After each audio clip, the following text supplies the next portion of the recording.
பேசுறேன். நீங்க மத்தவங்க பேச எனக்கு பேசணும்.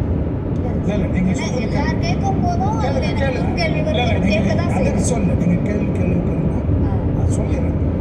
அதாவது ஒரு கட்சியில் தேசிய கட்சியில் எத்தனை வருஷங்கள் இருக்கிறாரு எனக்கு ரொம்ப தெரிஞ்சது தான்.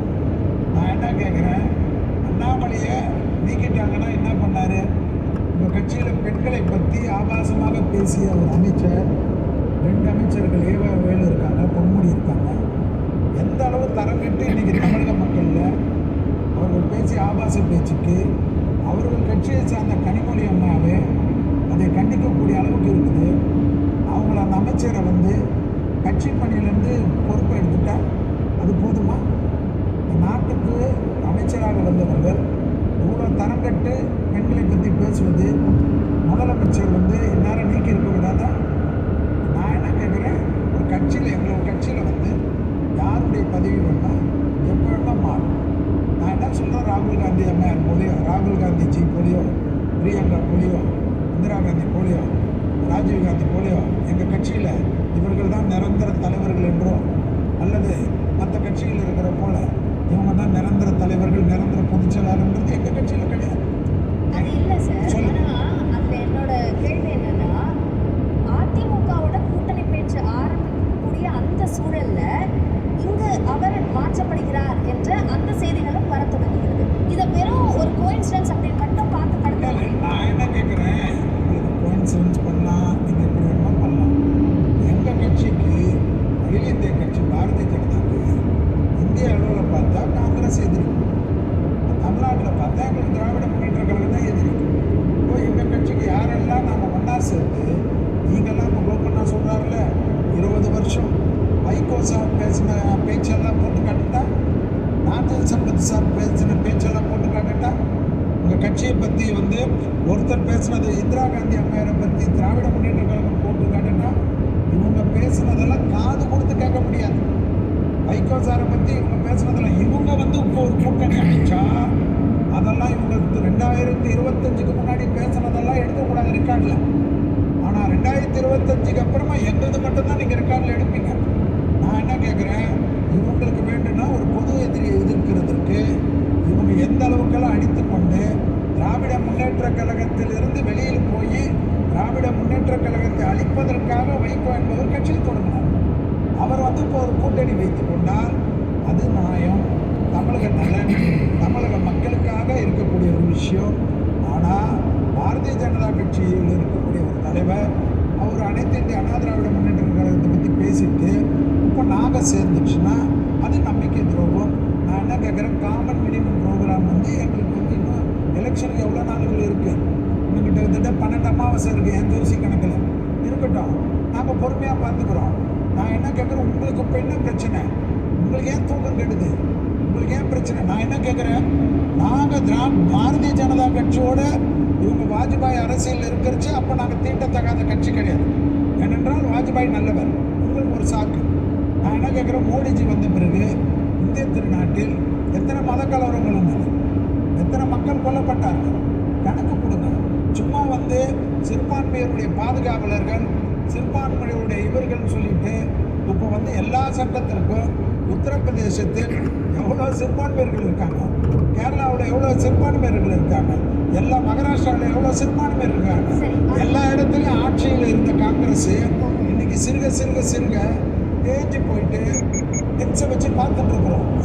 சொல்லுங்க. என்னோட கேள்வி என்னன்னா, நீங்க சொன்ன மாதிரி தனிப்பட்ட விமர்சனங்கள் இதை தாண்டி கூட்டணி அமைச்சிருக்காங்க.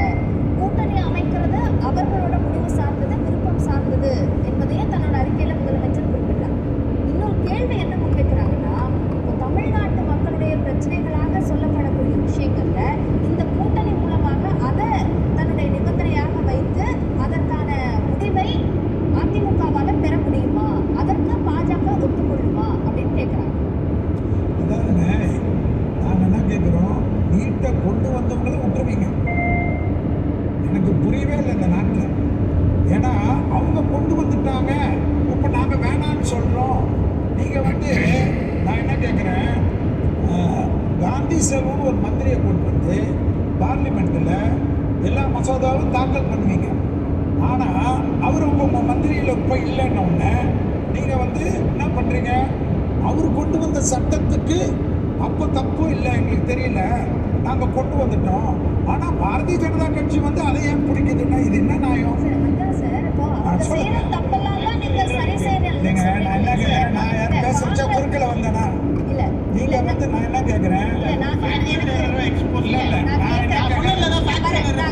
சொல்லணும். இல்ல உங்களுக்கு வாய்ப்பு வரும்போது உங்களுக்கு தெரியும். பதிவு செய்யலன்றது fact check எல்லாம் நாம சொல்லியாச்சு. பேசுறதுக்கு எங்களுக்கு டைம் கொடுத்துச்சு. நீங்க சரி. கொடுத்தா கொடுத்தா மைக்கை கட்டி வச்சுறேன், அவர் பேசிக்கிட்டு. சரி, நாங்க நான் உட்கார்ந்து வேற நாங்க சொல்றேன், நீங்க ரீல்ஸ் சொல்லுங்க. பார்த்துக்கிறோம். இல்ல நீங்க எனக்கு சொல்லுங்க. எந்த பிரச்சனையும் கிடையாது. திரு செல்வி, நான் கேட்குற கேள்வி, அந்த மாதிரியான தவறுகளை காங்கிரஸ் செஞ்சிருந்தாலும் அதை சரி செய்யறேன்னு பாஜக சொல்றாங்கல்ல, அப்போ அவங்க கொண்டு வந்ததுனால தான் பாஜக அதை செயல்படுத்துதா? அப்போ பாஜகவுக்கு இதுல உடன்பாடு இல்லாம தான் நீட் தேர்வை வந்து செயல்படுத்திட்டு இருக்காங்க. அதாவதுங்க, இது எப்படி இருக்குதுன்னா, கொண்டு வர்றது எல்லாத்தையும் விட்டுட்டு இவங்க தவறெல்லாம் நாங்கள் சரி செய்யறது இல்லை.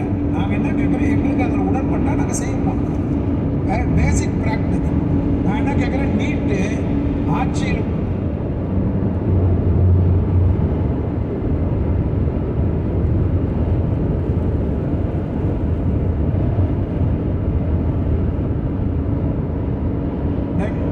ஒரே மாதத்தில் நீட்டை ஒழிக்கக்கூடிய ஒரு சக்தி எங்ககிட்ட இருக்கு, ஒரு விஷயம் எங்ககிட்ட இருக்குதுன்னு நாங்கள் சொன்னது.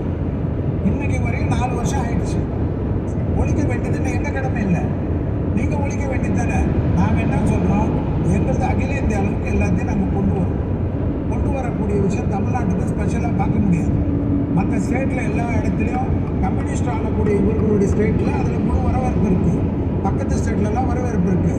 தமிழ்நாடுக்கு மட்டும் ஸ்பெஷலாக வந்து எல்லாருக்கும் ஒரே இதுதான், இவங்களுக்கு மட்டும் வெண்ணெய் இல்லை, எல்லாருக்கும் ஒரே கொள்கை தான் இந்தியா முழுவதும். எங்களுடைய கட்சியுடைய திட்டங்கள் இந்தியா முழுவதும் ஒன்றா தான் போகுது. இது கேட்டால் எப்படி பார்க்கலாம்? தமிழ்நாடுக்கு மட்டும் தனியார் கூட்டணி அமைக்கிறீங்கல்ல சார்? ஆமாங்க, அந்தந்த ஸ்டேட்ல இருக்கக்கூடிய அப்போ கூட்டணி, அவர்களோட விருப்பத்தின் அந்தந்த அடிப்படையில் ஸ்டேட்ல இருக்கக்கூடிய அமைக்கலாம்ல? கூட்டணி அமைச்சு தாங்க தீரணும். நாங்கள் என்ன கேட்குறோம், ஒரு ஏரியாவில் யார் யார் வலிமை மிக்கவர்களாக இருக்காங்களோ, யார் யாருக்கு எல்லா கட்சியும் திராவிட முன்னேற்ற கழகம் எங்களுக்கு பொது எதிரி, அவர்களுக்கு அகைன்ஸ்டாக இருக்கக்கூடிய மிக வலிமையான கூட்டணி ஒன்று. அதாவது பங்குனி உத்தரத்தில் நாங்கள் ஆரம்பிச்சிருக்கோம். அடுத்த எலெக்ஷனுக்குள்ள நாங்கள் எவ்வளோ பெரிய கூட்டணி நிர்வகிக்க போகிறோம்ன்றதையும் சரி. கூட்டணி அமைக்க போகிறோம்ன்றதையும் சரி. வரக்கூடிய காலகட்டத்தில் தான் நீங்கள் பார்க்கணும். நான் என்ன கேட்குறேன், 20 அணி கூட்டணிக்கு வந்து திராவிட முன்னேற்ற கழகத்துக்கோ காங்கிரஸுக்கோ மட்டும் சொத்து கிடையாது. சரி. இது ஜனநாயக நாடு. எங்களுக்கு யாரெல்லாம் எங்களிடத்தில் வருகிறார்களோ அவர்களெல்லாம் சேர்ந்துதான். எங்களை பொறுத்தவரைக்கும் எங்கள் தலைவர் என்ன சொல்லியிருக்கார், மாண்புமிகு அமைச்சர் அவர்கள், முடிச்சிருங்க. எப்படி முதல்வர் வந்து இன்னைக்கு மாண்புமிகு முதல்வர் ஒரு அறிக்கை கொடுக்குறாரு, எனக்கு சொல்லுங்க. எனக்கு வேண்டியது என்னன்னா, என்டிஏ அலையன்ஸில் நாங்கள் வராங்க, அனைத்து இந்திய அண்ணா திராவிட முன்னேற்ற கழகம். இங்கே அனைத்து இந்திய அண்ணா திராவிட முன்னேற்ற கழகத்தின் கீழ் என்டிஏ அலையன்ஸ் இருக்குன்றாங்க. ஸோ அகில இந்திய அளவில் நாங்கள் இருந்தாலும் இங்கே வலிமை பெரிய கட்சியாக இருக்கக்கூடிய சரி. அதிமுகவுக்கு தான் முக்கியத்துவம் கொடுக்குறோம். அப்படி மாநில கட்சிக்கு முக்கியத்துவம் கொடுக்கக்கூடிய ஒரே கட்சி, அதில் வந்து பாரதிய ஜனதா கட்சி தான் முன்னுரிமை இருக்குது.